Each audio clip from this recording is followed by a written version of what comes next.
this is an iHeart podcast. Guaranteed human.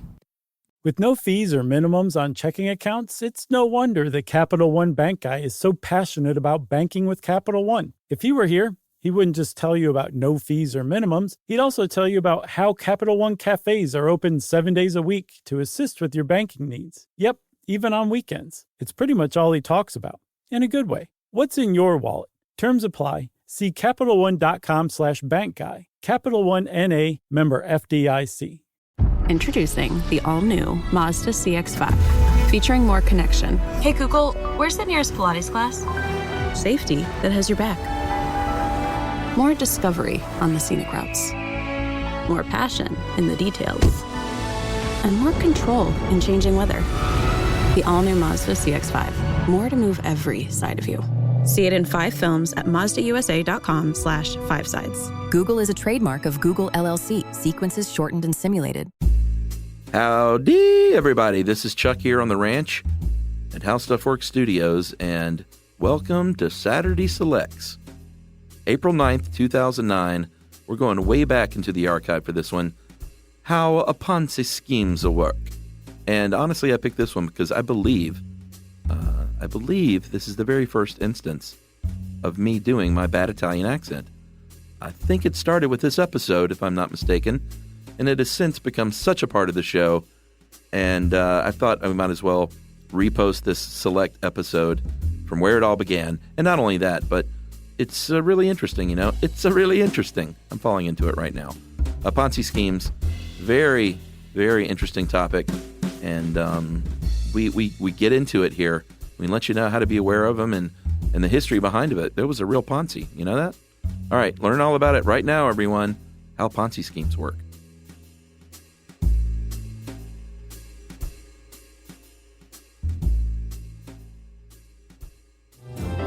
Welcome to Stuff You Should Know from HowStuffWorks.com.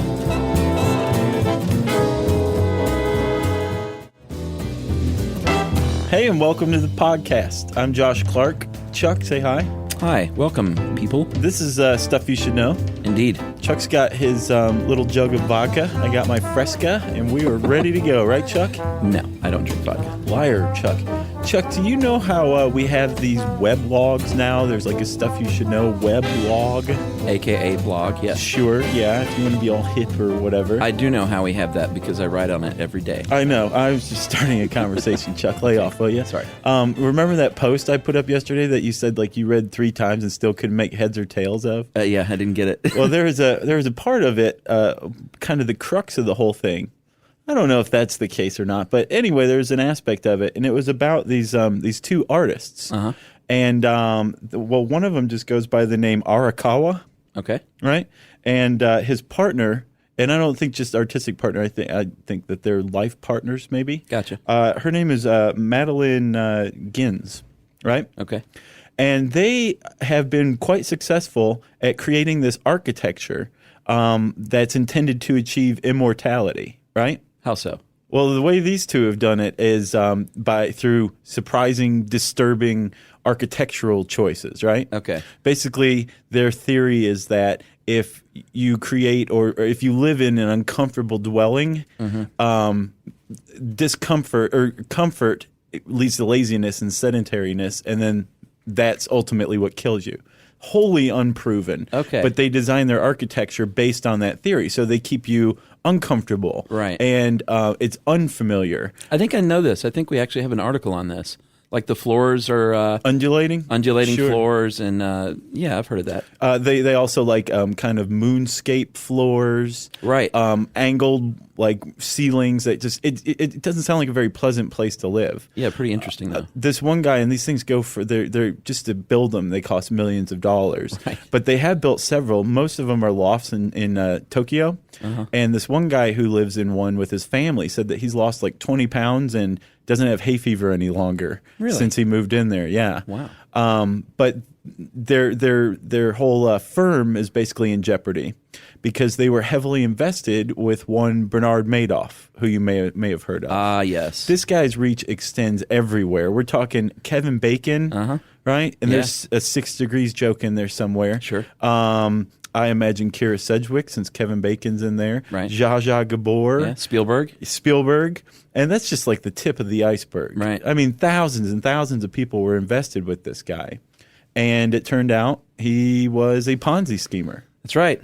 It's a Ponzi scheme. Yeah, Chuck likes to say it like that in a tribute to the Italian immigrant, Mr. Charles Ponzi.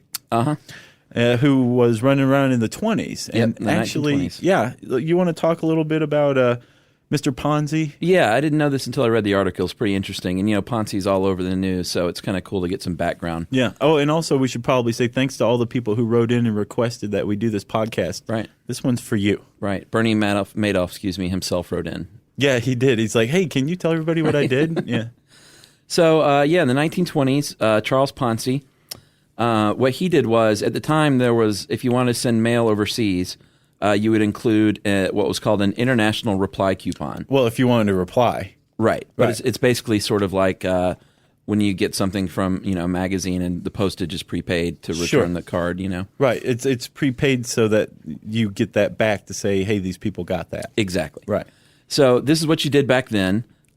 He had an idea. He said, hey, if I go over and buy these in a different country where they're cheaper, I can come back and sell them in the United States. Right, and he could do this because these things were internationally recognized. They were the same in any country. Exactly. But apparently they went for different prices in different countries. Right. So it's not a bad business model, right? Right, I would say so. Right.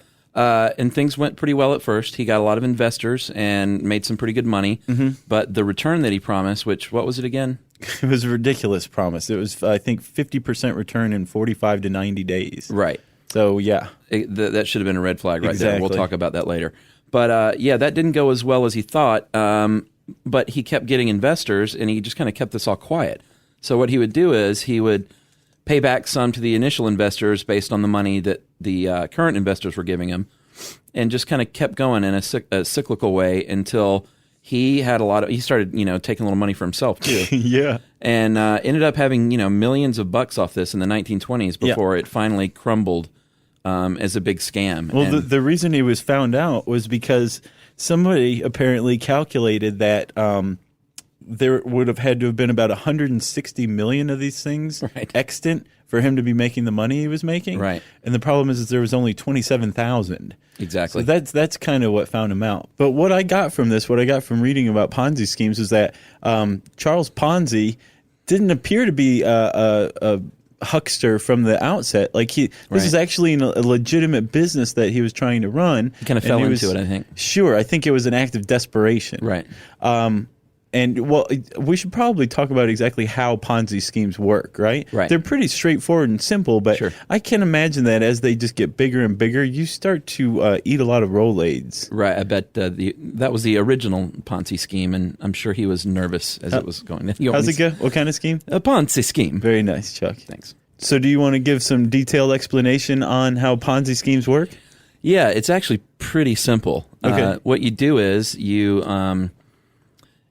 come up with an investment, a shell sort of, and you get people to invest in whatever you're saying you're going to invest in. Right. In this case, in the original Ponzi scheme, it was these reply coupons, but nowadays it's usually like a stock thing.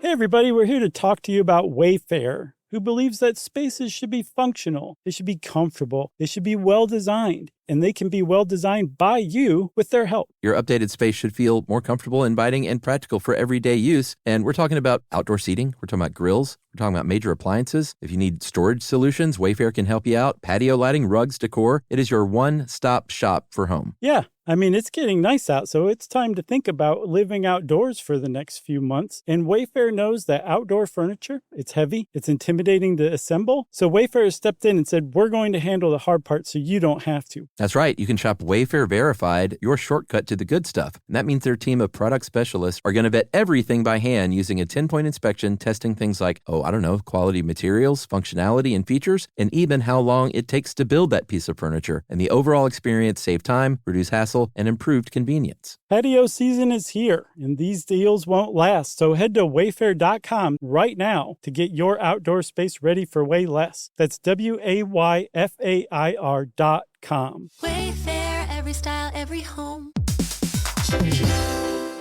Hey everybody, I want to talk to you a little bit about Tide Evo because it represents over 10 years of innovation and product development. Tide Evo is a first-of-its-kind technology where tens of thousands of minuscule fibers are spun together to form a 6 times powerful layer packed with scrubbers, brighteners, pre-treaters, and fresheners. And that's going to deliver a breakthrough clean that's so powerful it feels like magic. Yeah, it is kind of like magic. Tide Evo is revolutionary. A 100% concentrated, waterless laundry tile that's made of compressed microfiber soap layers rather than liquid or powder. And it's not like pods or sheets because it uses 6 layers of detergent fibers to deliver superior cold water cleaning without plastic packaging of any kind. And it provides a mess-free, lightweight solution that dissolves lickety-split. So whenever you run into a laundry challenge, turn to Tide Evo. It's revolutionary. It's magic. Try new Tide Evo. Real laundry magic.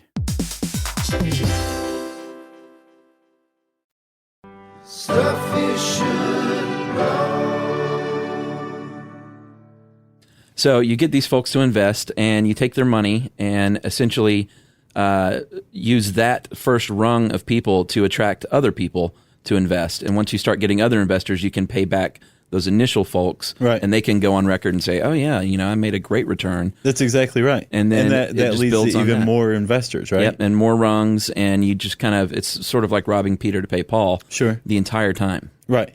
But you're pocketing, like Ponzi did, some for himself, right? Right. At a certain point, you can start skimming off the top. Right. But it's not like a take the money and run proposition. It's a take the money, stick around, and pay people off as much as you can. Right. The problem is to, like, people don't divest very easily when they get a better, an unbelievable return on something. Right. They want to keep investing. Sure. So if you're like, no, you can't invest anymore, the people are going to start to get suspicious. So you've got your first rung, you got your second rung, and then so on and so on and so on. But to sustain it, you have to keep adding more and more rungs. But the more rungs you add, the more difficult it is to pay everybody back. Right. So it's inevitable that it collapses. Sure. But some people will know they're investing in a Ponzi scheme. Some of those first rung people. Yeah. And from what I understand, people can actually make money off Ponzi schemes if you get in early enough and you're smart enough to get out while the getting's good. Right, because those are the people that are going to get paid first so they can vouch and say this is a really great deal. Right, exactly. So, yeah, sure. Yeah, so the whole, that's pretty much a Ponzi scheme, and if it sounds a lot like a pyramid scheme to you, you would be right. It's virtually the same structure. The one big difference is that in a Ponzi scheme, you're not asked to do anything. Right. You're just an investor. They just want your money. In a pyramid scheme, generally, you have to do something like you are buying in to sell something. Amway. No, sorry. Well, no, actually, on Amway's site, they have, like on the FAQ section, it's like, is Amway a pyramid scheme? Right. And they're like, we're a pyramid model. Scheme's the wrong word to use. Exactly. And actually, the pyramid model has worked for legitimate businesses. Amway, Mary Kay, Avon, mm-hmm. Pampered Chef. Pampered Chef. That's another one. So, yeah. So, I mean, it can work. And it doesn't necessarily have to be illegal. That's the other distinction between Ponzi schemes and pyramids models is that Ponzi schemes are always fraud. Completely false. Because it's an investment, but the money's never invested. Right. So it's so simple. When I read this, I was just like, God. I know. It's the beauty is in its simplicity. Just like give me a bunch of money and I will keep it and get more people to give me money. Right. I'll give you a little bit. Yeah. And it's just amazing how that works out. Can you imagine being such an edgy, savvy investor that you actually knowingly invest in Ponzi schemes? Yeah. Who does that? I don't know. I bet there's some names on the Madoff list. Yeah, I'll bet. But no, he did everything alone. We'll get to him in a minute. Allegedly. No, not anymore. He confessed, buddy. Well, certain things are still alleged at this point. All right. Well, we'll just go with you're such a COA dude. But I appreciate the O because that includes me. Okay. So Ponzi wasn't the guy who came up with the scheme. He did it so well that they named it after him. Sure. But the earliest one we know about goes back to 1880, early 1880s in Boston with a woman named Sarah Howe. I don't think I know about this one. Okay, so she actually actively and purposefully built a Ponzi scheme. Right. Although, what with it being 40 years before Charles Ponzi showed up, she probably didn't call it that to herself. What was her name? How? Sarah Howe. The Howe scheme. Yes. If she did have enough foresight to know that it would eventually be called a Ponzi scheme, how would it sound in her head when she said, "This is the kind of scheme that I'm carrying out"? It's a Ponzi scheme. That's right, Chuck. Anyway, Ms. Howe basically put together a group of thousands of women investors and invested in women's liberty bonds, I think is what they were called. That's supposedly what the investment was for, but no, it wasn't. She just basically carried out a Ponzi scheme. Right. And she managed to rake in about $500,000 before she was caught.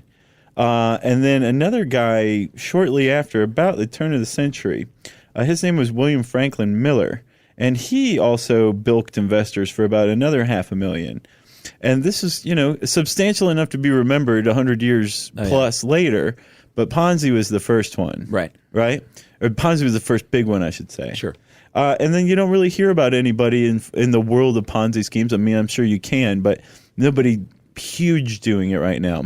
Right. Well, until Lou Pearlman. Is that where you're going? I was going to go to the Balkans first, but let's do Mr. Pearlman. Okay. Yeah, this is one of my favorites just because his associations are kind of funny.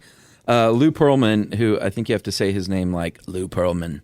That's how I got that impression as well. And he kind of looks like that kind of guy, too. Yeah. He was, he kind of funded the boy band craze in the 90s. I know you remember the Backstreet Boys because of the tattoo you have on your neck. Quite. And NSYNC was the other one.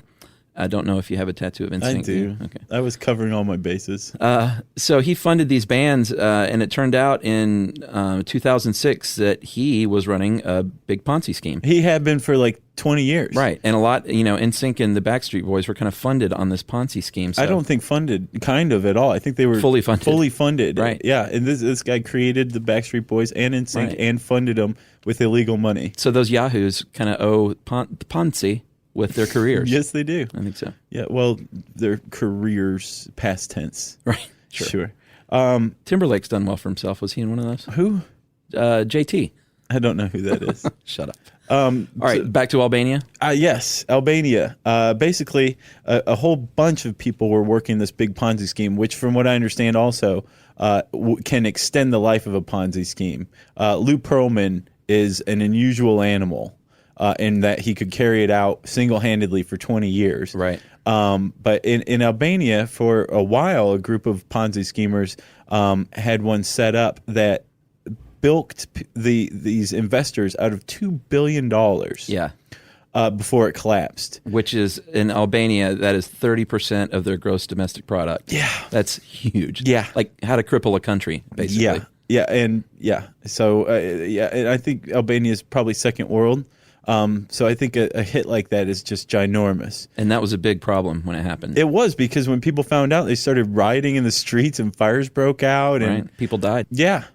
So that's the old Albania Ponzi scheme. Right. And we should note that Lou Pearlman, he went to jail or received a sentence of 25 years for conning $300 million. And apparently every million he paid back, they cut a month off his sentence. So, which seems really fair. I think so. But Pearlman, $300 million sounds like a lot. It ain't. It was. And then 2008 came along. The big daddy. Dude, this guy, Bernard Madoff. Right. One of the founders of NASDAQ. Yeah. Which is one reason why it worked so well, because he was beyond legit. He was beyond legit. Although one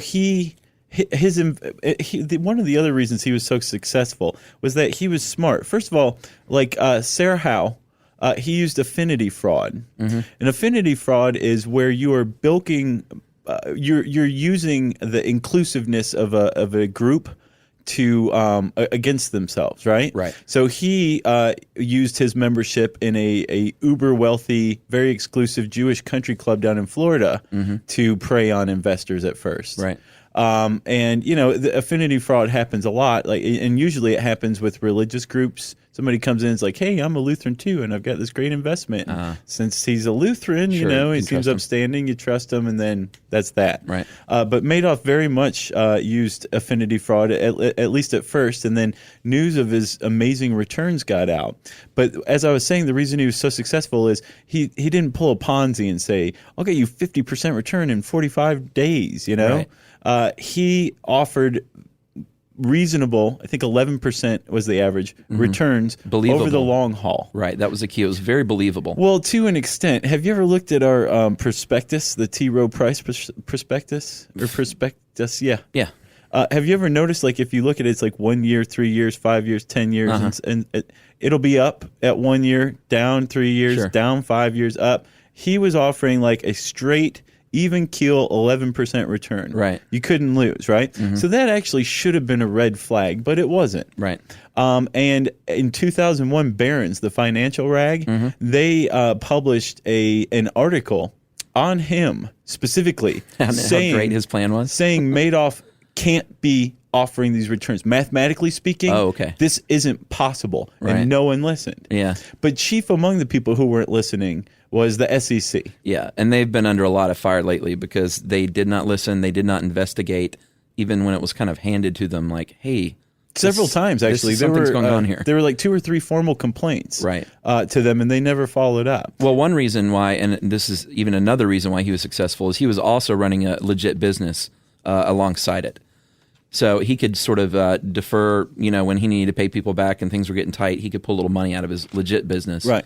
And do that. And apparently he did so promptly. If somebody wanted to withdraw. They got a check like that, no questions asked. So like when Kevin Bacon was like, we're heading to Barbados and I need $1 million because I'm going to buy a hut on the beach. Right. I'm trying to hide my wife from her shame for being in the closer. Right. Yeah. Stuff you should know.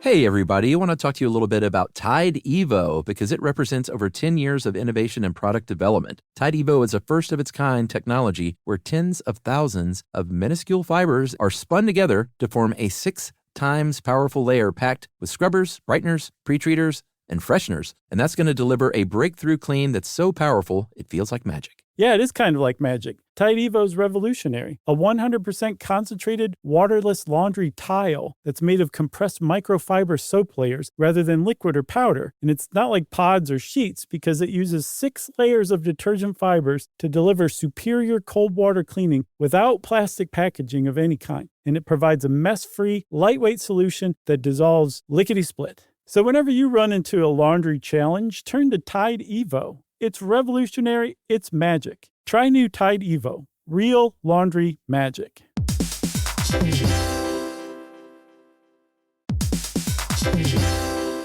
Hey everybody, when you're at work, you never know when you're going to get interrupted, like when an office fire drill happens right in the middle of your presentation, or maybe construction is going on just outside your window. But with the Dell Pro laptop powered by Intel Core Ultra with vPro, no matter how many interruptions you have, your laptop won't be one of them. Yeah, with a battery that's optimized for the way you work and built-in intelligence that quiets distractions the moment you're trying to focus, your tech won't slow you down, even when you're getting bounced from an office you forgot to reserve. The Dell Pro, built for those who stay in the flow. Find technology built the way you work at Dell.com/Dell-Pro. Built for you.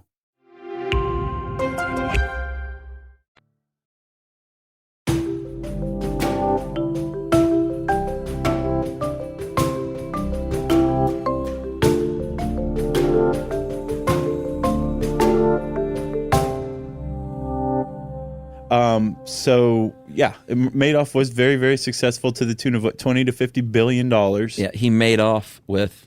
I know he's got the perfect name for it. I'm He sure should have been like, wait, what's your last name? No, I'm not investing. I bet every headline has already used that, so that's probably stale by now. Yeah, thanks for that, Chuck. Sure. So what can you do, Chuck? How do you stay out of a Ponzi scheme unless you're a very savvy investor who's totally unconscionable? Well, there's a few things you can look for. And it also should be noted that a Ponzi scheme is pretty much a one-way street to collapse. There's really no way to pull it off in the long run. Unsustainable. Unless, I think a lot of people might start these and think, well, I can get out at a certain point, pay everyone back, and make a lot of money. But yeah, it's not a good working model in the end. Well, apparently the point to a Ponzi schemer is to keep it going until they die. Yeah, which is considered a big success. Yeah. Because you live like a billionaire. Right. And then at the end, you die or, you off yourself. Yeah. When the cops are at your door. Speaking of that, did you know that after he was found out, Madoff was spending $160,000 a month on personal security at his penthouse? Wow. Yeah. Where do you live? Do you know how many in Manhattan? No, you did. Do you know how many bodyguards that buys you? That's like Delta Force money. Yeah. Yeah.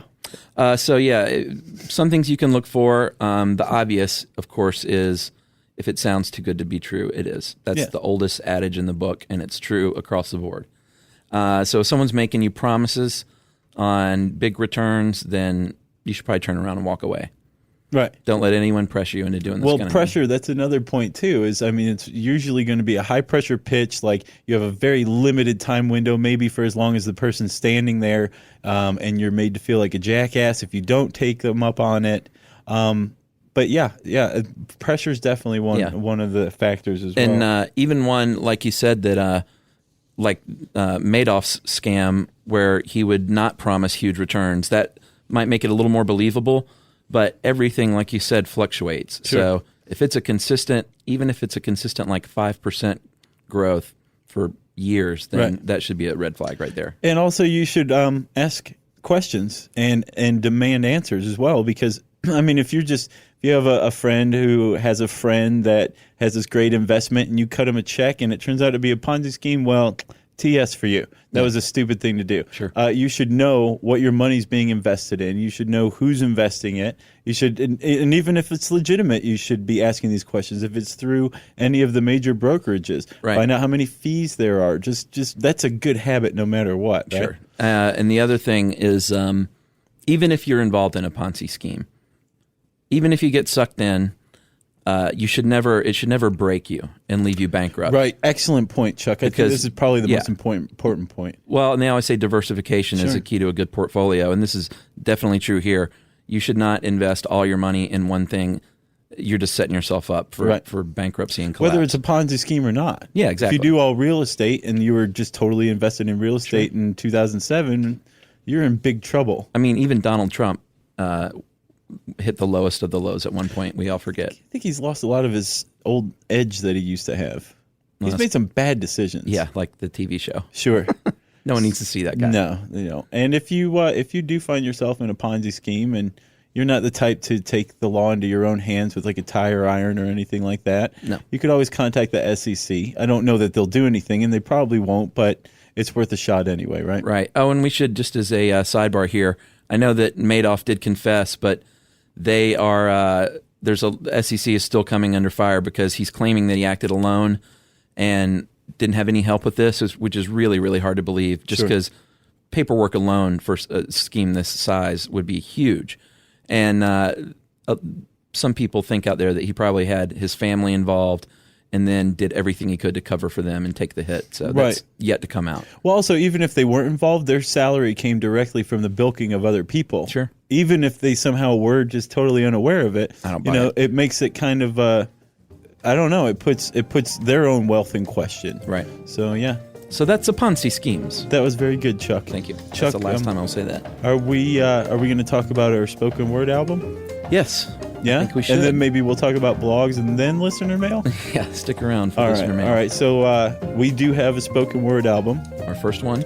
And it is about the economy and economics. Everyone knows that we are in the Second Great Depression, and we just kind of decided to make a spoken word album about that. That's such a slightly off-kilter description. It's more like a guide, right? Right. Possibly a guide to the economy. That's what it's called. But it's very big, right? Like there's a lot of stuff in it, right? Yes, it's called The Stuff You Should Know, Super Stuffed Guide to the Economy. Oh, and perfect. It's got expert interviews. Josh and I get out of the studio. We go in around the world. Chicken farm? We go to a chicken farm. Don't spoil it. And Jerry, our awesome producer, she did excellent sound design, and it's got more bells and whistles, and it's definitely a cut above the silliness we do here each week. Yeah. And you can find it by typing super stuffed in the search bar at iTunes. It's $3.99. Frankly, Chuck and I think it's worth it. I think so. So if you want to get it, knock yourself out. Get it a couple times if you like. Right, support us. Yeah, because it blows up your computer after 48 hours. So unless you keep downloading it fresh each time, right, not and true. Paying for it over and over again. Not true at all. All right, so there was that plug. Now let's plug the blog. Yes, we've been plugging the blog now. I hope you guys aren't sick of it yet. But Josh and I blog a couple of times a day. He posts once, I post once, and it's called Stuff You Should Know. You can find it on the right-hand side of our homepage at howstuffworks.com. Yep. And we just cherry pick interesting news items and kind of like what we do here, except it may not be enough to flesh out a full show. So yeah, and a couple of times we've posted on listener suggestions, like why don't you guys do this? You Absolutely.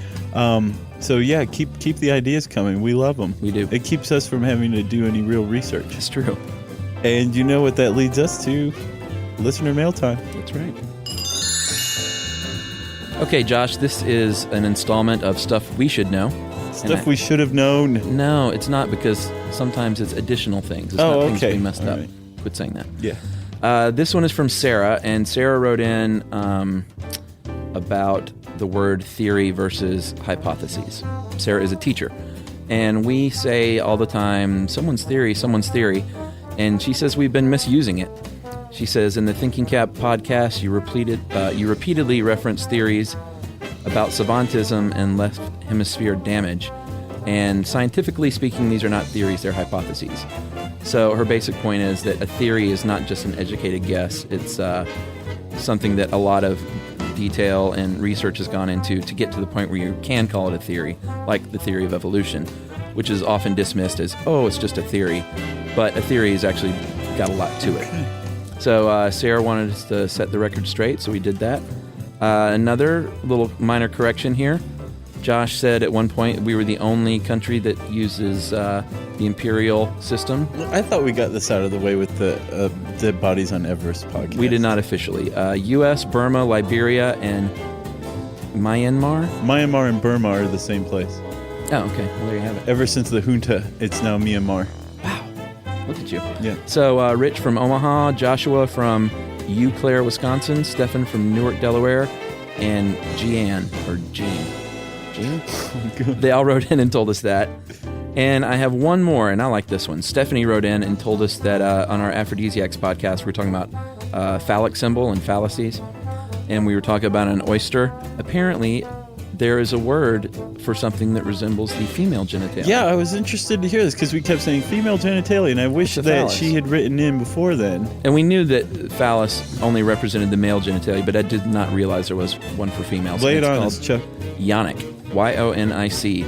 And she said yonic, or yoni, is Sanskrit for the word womb, vulva in place of origin. And she said she just wanted to tell us this because for one of the first times in her life, she actually knew something. Yonic. So thank you, Stephanie, for that. Yeah, thanks, Stephanie. Yonic. I'm getting it. I'm processing it right now. So Yannick Noah, remember the famous tennis player? Yeah, I knew that there was somebody out there. His first name was Yeah. actually a reference to female genitalia. Odd. I wonder if he knows that.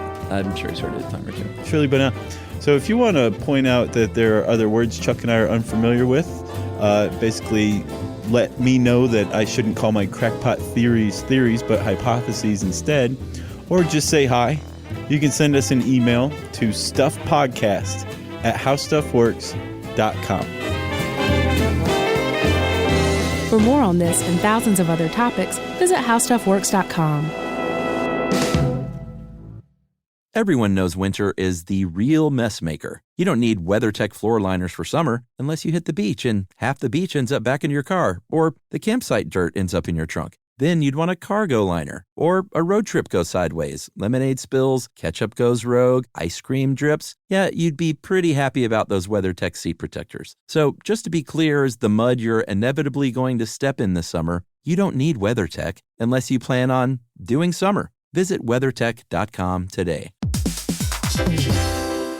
In Orlando, meetings reach another level thanks to a growing list of award-winning restaurants, a world-class convention center, a great hotel community, easy access through the airport, and, of course, the weather. That's right, Chuck. Andrew Moyes, VP of Fan Expo HQ, had this to say about Orlando.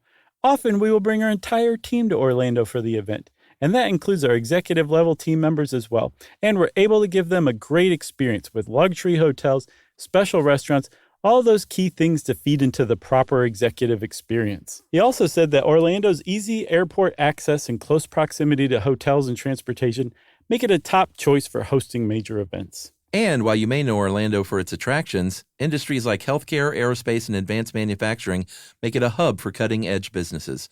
Or, in the words of Mr. Moyes, Orlando can really be that destination where you can innovate, collaborate, and look to the future. And that's what makes Orlando unbelievably real. Learn more at orlandoforbusiness.com. This is an iHeart podcast. Guaranteed human.